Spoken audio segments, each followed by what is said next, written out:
महाराष्ट्र क्रांती news, आवाज सर्वसामान्यांचा।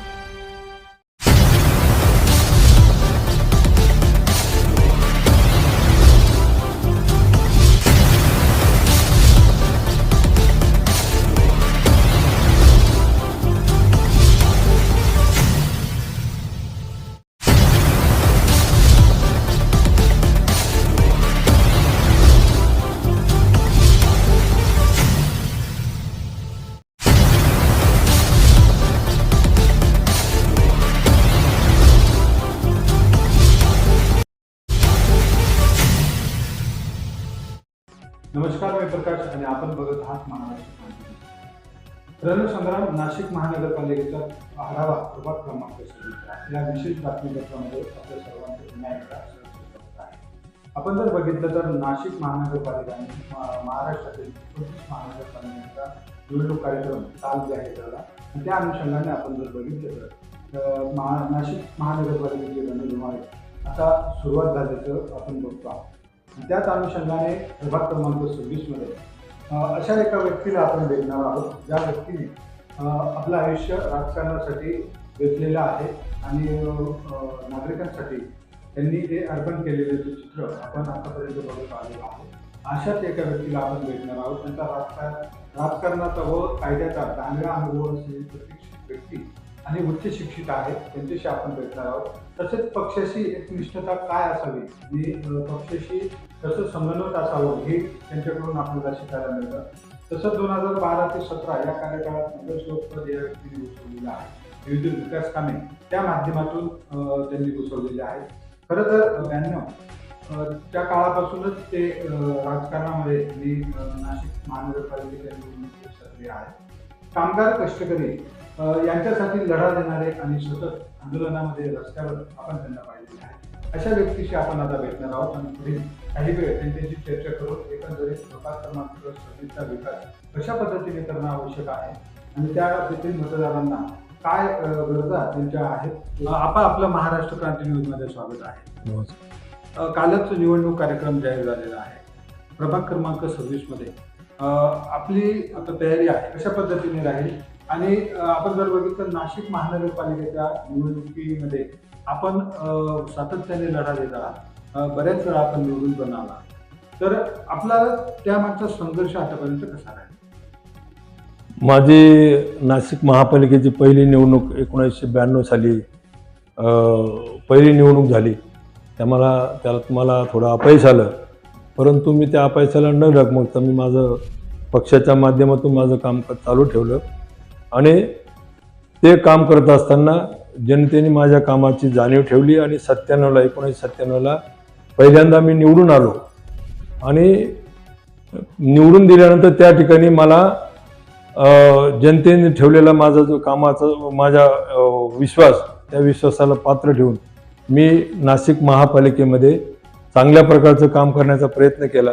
त्यामध्ये रस्ते, लाईट, पाणी, ड्रेनेज ह्या मूलभूत गरजाच आहेत। या वतीने सुद्धा शिक्षणाचा प्रश्न असेल, आरोग्याचा प्रश्न असेल, ह्या अशा अनेक प्रश्न मी सोडवण्याचा प्रयत्न केला। त्या माध्यमातून मी त्या काळामध्ये नाशिक महापालिकेच्या माध्यमातून माध्यमिक शाळा 7 माध्यमिक शाळा सुरू करण्यात आल्या। त्याचप्रमाणे 3 प्राथमिक शाळा त्या ठिकाणी सुरू करण्यात आल्या।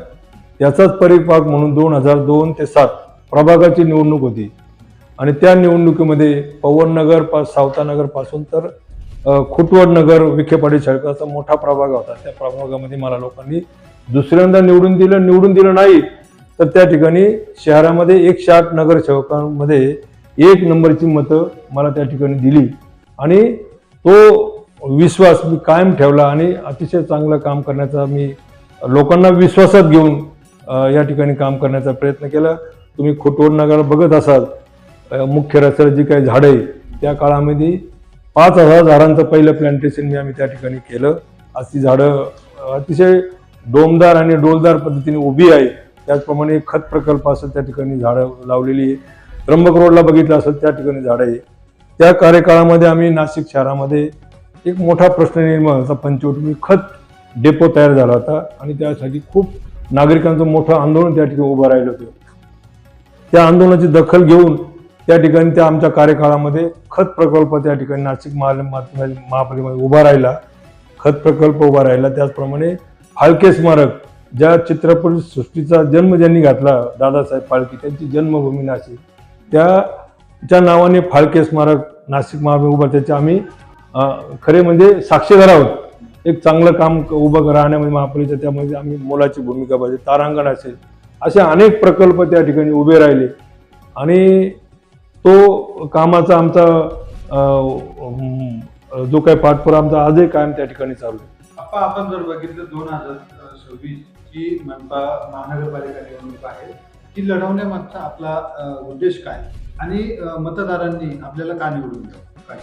मला ही प्रभाग क्रमांक 26ची निवडणूक लढवण्याचा मुख्य हेतू हा आहे की या भागामध्ये अतिशय समस्याग्रस्त असलेला भाग म्हणून ओळखला जातो शिवशक्ती चौक, ज्या ठिकाणी गेल्या 9 वर्षामध्ये कुठल्याही प्रकारचं काम झालं नाही. त्या ठिकाणच्या माझ्या कार्यकाळात झालेल्या ज्या काही विद्युत तारा भूमिगत केल्याचं काम, ते 10% शिल्लक असताना गेल्या 9-10 वर्षात कुठल्याही प्रकारची त्यात प्रगती झाली नाही. त्याचप्रमाणे शाहूनगर भागातील 100 घरांचा मी माझ्या त्या 12 ते 17च्या कार्यकाळामध्ये त्या नागरिकांची घरं नावावर नव्हती, गुंठेवारी असलेली जी घरं, त्यांची घरं मी नावावर केली. परंतु त्यांचं पुढचं नाशिक महापालिकेच्या माध्यमातून जे काही परवानगीचं काम आहे, ते सुद्धा गेल्या काही 9 वर्षामध्ये कुठल्या प्रकारचं परवानगीचं काम त्या शाहूनगरच्या घराच्या नागरिकांचं झालं नाही. हा एक मग त्यामागचा उद्देश आहे. त्याचप्रमाणे मळे परिसराला विकासाकडे घेऊन जाण्याचा माझा तो मानस आहे.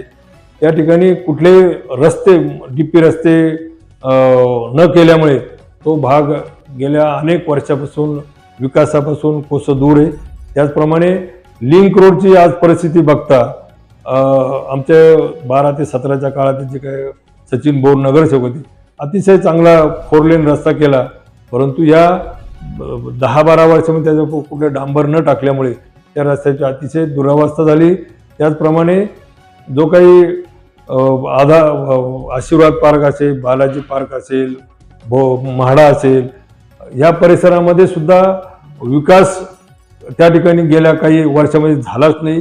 तिथल्या नागरिकांना मी आता घरी परिचय पत्रक वाटप करताना ज्यावेळेस नागरिकांच्या भेटी घेतल्या, त्या भेटीमध्ये त्यांनी सचिन बोरचा केलेल्या कामाचा आवर्जून उल्लेख केला आणि आम्हाला गेल्या 9 वर्षामध्ये कुठल्याही प्रकारचा विकास या भागात दिसला नाही.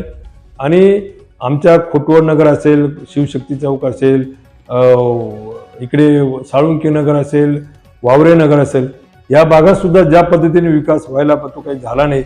माझी एक दुसरी संकल्पना अशी आहे की मी 12 ते 17च्या काळामध्ये खोटवड नगरपासून तर वनश्री गार्डनपर्यंत त्या ठिकाणचे गार्डन, जॉगिंग ट्रॅक अतिशय उत्कृष्टपणे विकसित केले आणि ते विकसित करून तिथल्या स्थानिक नागरिकांच्या ताब्यात देऊन ही प्रॉपर्टी नाशिक महापालिकेची नसून ही आपलीच प्रॉपर्टी असा लोकांच्या मनात या ठिकाणी मी एक विश्वास दिला आणि लोकांनी त्याला साथ दिली. आणि आता अतिशय चांगल्या प्रकारचं जॉगिंग ट्रॅक खोटवडनगर माहेरघर मंगल समाजाचं कार्यालय समोरील उद्यान असेल, जॉगिंग ट्रॅक असेल, त्याचप्रमाणे वावरेनगर येथील नारायण मेघाजी लोखंडे जॉगिंग ट्रॅक, त्या ठिकाणी जॉगिंग ट्रॅक प्लस मल्टीपर्पज त्या ठिकाणी खेळ त्या ठिकाणी खेळले जातात.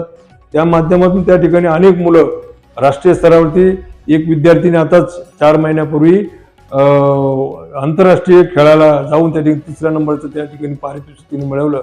अशाच प्रकारचं काम मला या प्रभाग क्रमांक 26 मध्ये जो काही मळे परिसर असेल, जो काही नवीन सुंचाळाचा विकसित परिसर, त्या भागामध्ये चांगल्या प्रकारचं गार्डन, मुलांना खेळण्यासाठी क्रीडांगण, त्याचप्रमाणे लहान मुलांना गार्डन, त्याचप्रमाणे चांगल्या प्रकारची शाळा, त्याचप्रमाणे एक चांगले आरोग्याच्या दृष्टीने हॉस्पिटल, अशा ज्या आमच्या संकल्पना त्या संकल्पना राबवण्यासाठी आम्ही ही प्रभाग क्रमांक 26 ची निवडणूक या ठिकाणी लढवत आहे.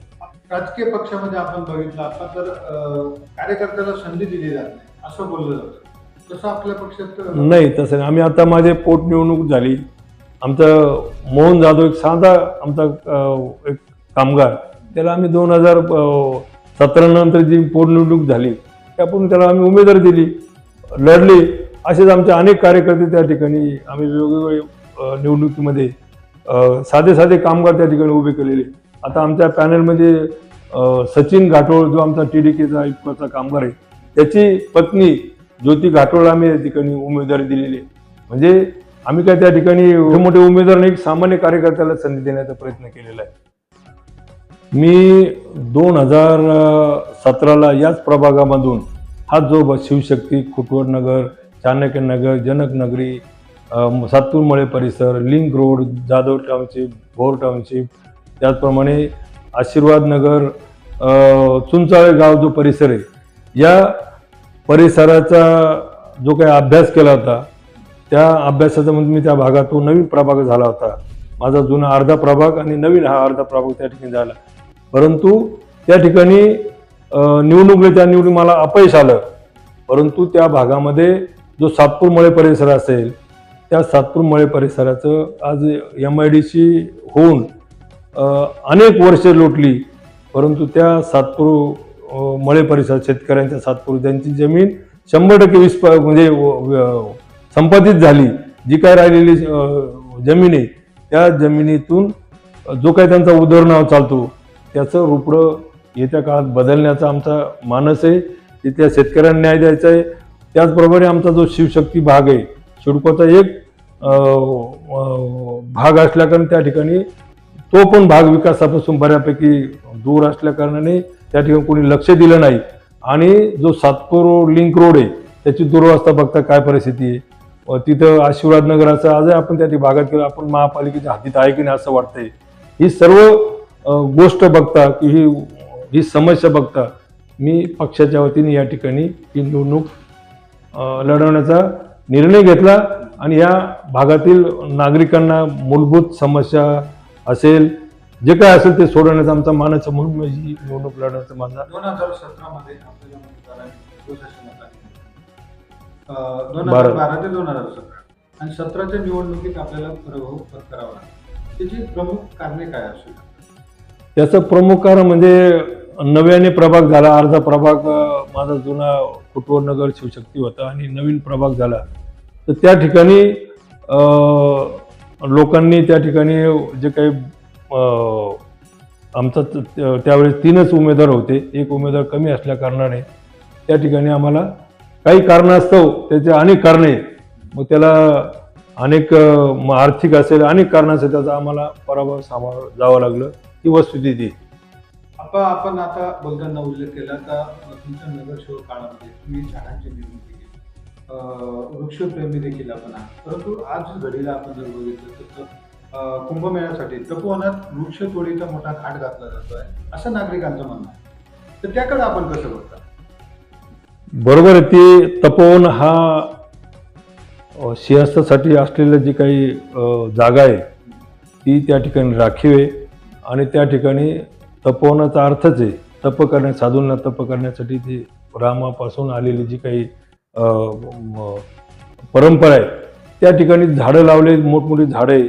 महापालिकेने त्याचा कुठलाही विचार न करता आणि ती झाडं तोडण्याचा निर्णय घेतला. महापालिकेने अभ्यास करून त्याचा निर्णय घ्यायला पाहिजे, परंतु नागरिकांना विश्वासात न घेता, कोणाला विश्वास न घेता त्यांनी एकतर्फी तो निर्णय घेतला आणि त्यांच्या तो अंगाशी आला असं म्हटलं तरी वावगं ठरणार नाही.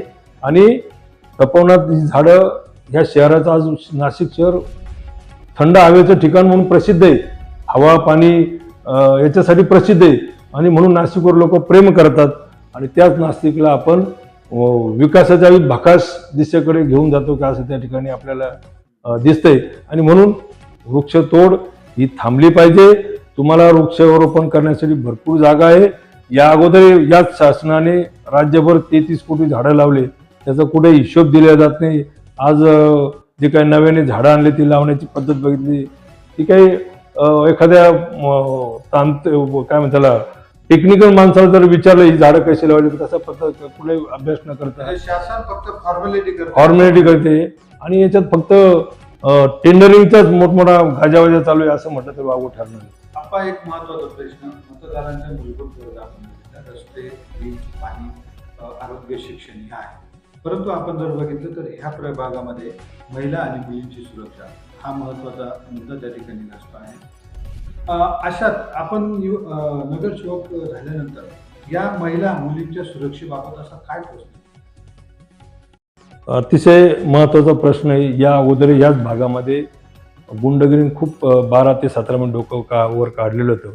त्या काळात मी या भागात नगरसेवक असताना आम्ही पोलीस खात्याला बरोबर घेऊन त्यावेळेची गुन्हेगारी कमी केली आणि आज या परिसरातली महिला अतिशय सुरक्षितपणे या ठिकाणी वावरते. तसाच काहीसा प्रकारात हा नवीन भागात सुद्धा या ठिकाणी आता पोलिसांनी जी काही कायद्याचा बालेकिल्ला म्हणून जे काही मोहीम हाती घेतली याचं तर मी खरं प्रथम पोलिसांचं कौतुक करेल. पोलीस कमिशनरचं कर्णिक साहेबांचं विशेष कौतुक करेल. ही मोहीम राबवल्यामुळे आम्हाला पण काम करण्याला एक उत्साह निर्माण झाला. कायद्याचं राज्य आहे असं या ठिकाणी वाटायला लागलं आणि म्हणून हाच विश्वास येत्या निवडणुकीमध्ये आमचा जो काही नवीन विकसित भाग आहे त्या ठिकाणी महिला असेल, मुली असेल, यांचं सुरक्षेच्या दृष्टीने आमच्या ज्या काही योजना आहे आम्ही त्या भविष्यकाळात आम्ही त्या निश्चितच राबवू. पोलीस खात्याला बरोबर घेऊन एक चांगलं सुरक्षित असं वातावरण त्या ठिकाणी करण्याचा आम्ही प्रयत्न करू. या भागामध्ये आपण जर बघितलं आता तर अंबड पोलीस स्टेशन असेल, मोठं पोलीस स्टेशन आणि त्याला जोड आता चुंचाळे पोलीस चौकी दिलेली आहे. परंतु व्यापकता या भागाची बघता अजून चौकीसारखा चुंचाळे चौकीसारखा अजून एखादी चौकी या परिसरामध्ये आपलं नियोजित आहे? नाही, बरोबर आहे. या ठिकाणी हा भाग खूप वेगाने विकसित होत आहे. चुंचाळाचा जो काही पश्चिम पट्टा आशीर्वादनगर असेल, माढा असेल, विकसित भाग आहे. त्या ठिकाणी पोलीस चौकीची खूप आवश्यकता आहे. आता जे चुंचाळे MIDC पोलीस स्टेशन झालं तर ते अंबड MIDC मध्ये आणि म्हणून या भागाला पोलीस चौकी ही असणं तितकी गरज आहे आणि ती आम्ही येत्या काळामध्ये तिथं निश्चितच पोलीस चौकीचं आम्ही उभारणी करू असं मी तुम्हाला या ठिकाणी सांगू इच्छितो. आपण जर बघितलं तर सातत्याने मतदार यादी असतील किंवा योजना असतील त्याच्यावर लोकसभा आणि विधानसभा निवडणुकीमध्ये आरोप करत आहे आणि महाविकास आघाडीकडून किंवा मग उद्धव ठाकरे गट किंवा मनसेकडून मोठा सत्याचा मोर्चा आपल्याला पाहायला मिळतो. त्या अनुषंगाने या निवडणुकीमध्ये देखील आपल्याला तसं वाटतं का कुठतरी मतदार याद्यांचा गोळा आहे किंवा ईव्हीएम मध्ये काहीतरी गोलमाल केला जातो असं काही वाटत? मतदार याद्यांचा गोळ आहेच आहे. याच्यावर आम्ही खूप काम केले. मतदार याद्या ज्या पद्धतीने व्हायला पाहिजे सदोष मतदार याद्या आजही तशाच आहे. आम्ही या अगोदर 10 वर्षाच्या मतदार याद्यावर काम केलं. जसं तुम्ही आर्थिक व्यवहार तुम्ही आधार लिंक केलेले त्या ठिकाणी मतदार याद्या बाबतीत सुद्धा आधारला लिंक करणं, घरपट्टीला लिंक करणं ही काळाची गरज आहे. कारण मतदारात ज्याला खरं मतदानाचा अधिकार आहे तो योग्य पद्धतीने त्याला बजावता येत नाही. मग मतदार याद्या जर सदोष असल्यामुळे त्या ठिकाणी मतदानावर त्याचा परिणाम होतो. लोक नागरिक त्या ठिकाणी नाव सापडत नसल्यामुळे मतदानाचे केंद्र जात नाही. ही मतदार यादीची विषमता किंवा मग याचं जे काही सदोष यादी त्याच्यामुळे याचा मतदानावर परिणाम होतो आणि मग चांगल्या माणसाला पण त्या ठिकाणी अडचणीला सामोरं जातो. ही वस्तुस्थिती आहे. आता या प्रभागामध्ये 2 पुरुष आणि 2 महिला उमेदवार अशी प्रभाग रचना आपल्याला आलेली आहे. परंतु आपल्या पक्षाकडनं 2 पुरुष आणि 1 महिला जाता सध्या दिसते. चौथ्या उमेदवार बरोबर आहे. आमचे 3 उमेदवार आम्ही आता लोकांपर्यंत आम्ही स्वतः घर टू घर भेटून लोकांना आम्ही आमची ओळख पण सांगितलेली. चौथा उमेदवार का आम्ही मागे ठेवला याचं कारण आमची महाविकास आघाडीबरोबर चर्चा चालू आहे. महाविकासासाठी आमचं गठबंधन झालं तर त्या पद्धतीने आम्हाला महाविकास आघाडीचा एक उमेदवार आम्हाला घ्यावा लागणार आहे. उद्या समजा काही हे झालं तर आमचा चौथा पक्षाचा उमेदवार आमचा या ठिकाणी रेडी आहे. त्यामुळं त्या ठिकाणी ब्लँक ठेवण्याचं काही वेगळं असं काही कारण नाही. महाविकास आघाडीवर चर्चा चालू असल्या कारण आम्ही ती जागा त्या ठिकाणी. परंतु आपण जर बघितलं तर यावेळेस निवडणूक आयोगाने फक्त महिन्याचा अवधी दिलेला आहे आणि माघारीची तारीख काहीतरी 2-3 पासून तुमचा प्रचार चालू होणार आहे. हो, अवघे तुम्हाला 10 दिवस उरणार आहे प्रचार. हो ना. आता मग हे राज्यकर्ते त्यांना कमी वेळेमध्ये सर्व काही गोष्टी करून न्यायच्या आहे आणि खरं म्हणजे वेळ त्या ठिकाणी द्यायला पाहिजे. प्रचाराला कमीत कमी 15 दिवस तरी द्यायला पाहिजे. परंतु ती गेल्या काही दिवसाचं आपण परिस्थिती बघता मागच्या नगर परिषद नगरपंचायतीला सुद्धा अतिशय कमी वेळ त्यांनी निवडणुका करून नेल्या आणि मग त्या ठिकाणी विरोधी पक्षांना त्या ठिकाणी हेतू पुरस्कार अडचणीत आणण्याचा तो काही प्रकार येतो त्यातून दिसून येतो. आपण नाशिक मनपा निवडणूक लढवली, बऱ्याच वेळा हारले, बऱ्याच वेळा जिंकले, विकास कामं केली, आपण नागरिकांमध्ये गेलो. परंतु प्रभाग आणि नाशिक सोडून आपलं विशेष कार्य काय आणि आपली नेमकी ओळख काय? मी जरी नाशिक महापालिकेचा नगरसेवक म्हणून काम करत आलो आतापर्यंत, परंतु नाशिक महापालिकेच्या परिघाच्या बाहेर जाऊन सुद्धा आम्ही मार्क्सवादी कम्युनिस्ट पक्षाच्या माध्यमातून म्हणा, आमची छोटू कामगार संघटना असेल, या माध्यमातून आम्ही शहरात जो जो प्रश्न निर्माण झाला असेल, मग बँकेचा ठेवीदारांचा प्रश्न असेल, त्या प्रश्नाला आपण त्या ठिकाणी हात घातला. लोकांना यश आपण त्या आंदोलनाच्या माध्यमातून यश मिळतो. 500 कोटी रुपये, 400 ते 500 कोटी रुपये आपण लोकांना, ठेवीदारांना, त्या पीपल बँकेचे जे काही ठेवीदार होते, इतर बँक कोऑपरेटिव्ह बँकांचे ठेवीदारांचे पैसे अडचणी झाल्यामुळे, बँक अडचणी झाल्यामुळे पैसे अडकले, त्या आंदोलनाच्या माध्यमातून आपण मिळवून दिले. त्याचप्रमाणे नाशिक त्र्यंबक रस्ता हा 12 वर्षापूर्वी BOTवर घेण्यात आला होता. त्या काळात आम्ही आजूबाजूचे 50 गावाच्या शेतकऱ्यांना एकत्र करून शासनाच्या विरुद्ध लढा उभा केला आणि नाशिक त्र्यंबक रस्ता टोलमुक्त केला. हे जनसंघटनेच्या म्हणा किंवा लोकांना संघटित करून आम्ही त्या ठिकाणी एकत्र करून न्याय देण्याचा प्रयत्न केला. सिन्नर येथील इंडिया बुलची कंपनी असं शेतकऱ्यांच्या जमिनी अतिशय अल्पमुदत रकमे त्या ठिकाणी घेतल्या होत्या. 1 लारा इंडिया बुलच्या रेल्वे लाईनमध्ये शेतकरी आमच्याकडे आल्यानंतर तो लढा उभारला, त्याला यश मिळवलं. तिथल्या शेतकऱ्यांना 30 ते 35 लाख रुपयापर्यंत आपण एकरी रक्कम त्या ठिकाणी मिळवून देण्याचा आम्ही यशस्वीपणे त्या ठिकाणी काम केलेले. असे अनेक प्रश्न आहे. नाशिक शहरातला विषारी ताडीचा प्रश्न असेल, तो आम्ही विधानसभेत घेऊन गेलो. त्या ठिकाणी अनेक कुटुंब उद्ध्वस्त झाले होते. ते कुटुंबांना आपण विषारी ताडीचा प्रश्न आपण निकाली काढला आणि अनेक कुटुंब त्या ठिकाणी वाचवण्याचा प्रयत्न केला. धन्यवाद आप्पा. आपल्याला बहुमूल्य वेळ महाराष्ट्र क्रांती न्यूजला दिला आणि आपले विचार या ठिकाणी मांडले आणि मतदारांना आपण काय करू शकतो मतदारांसाठी हे आपण सांगितलं. तर हे होते तानाजी अप्पा दानवे. त्यांनी 1992 पासून तर 2017 पर्यंत निवडणुकांमधून निवडून येऊन जनतेने भरघोस मतं देऊन आणि हे कार्य केलेलं आहे. आणि आता 2025-26च्या निवडणुकीला ते सामोरे जात आहेत प्रभाग क्रमांक 26. आणि त्यामुळं त्यांचा जो दांडगा अनुभव आहे आणि ॲडव्होकेट असल्यामुळं कायद्याचं देखील त्यांना दांडगा अनुभव आहे.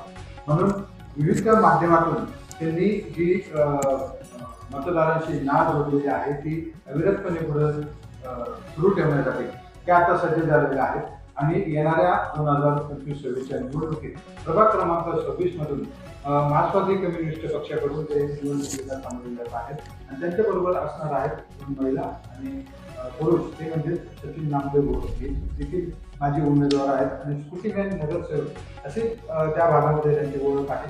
त्या जोडीला कायद्याचा दांडगा अनुभव असलेले तानाजी अप्पा दानवे हे दिसणार आहे. येणाऱ्या काळामध्ये म्हणजे 16 जानेवारीला जनता त्यांच्या पाठीमागे गंभीरपणाने कशी उभी राहिली हे देखील बघण्याचं महत्त्वाचं ठरणार आहे. महाराष्ट्र क्रांती न्यूजसाठी सहकारी कुणाल जाधव, काही बाबू तात्पूर्ण.